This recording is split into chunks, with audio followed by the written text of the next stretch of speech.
Hello guys, welcome to my channel. In this video, I'm gonna show you how to turn off two-step verification in Google account.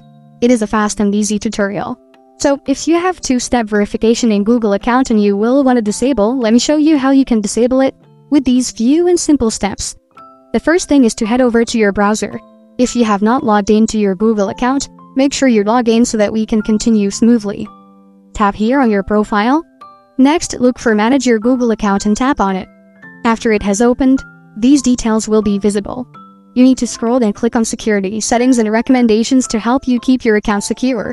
You have Security Tips. Security Tips found in the Security Checkup.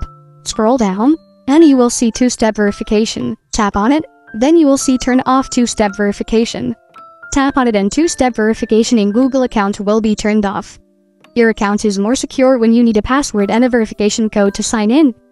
If you remove this extra layer of security, you will only be asked for a password when you sign in. It might be easier for someone to break into your account. Thank you for watching.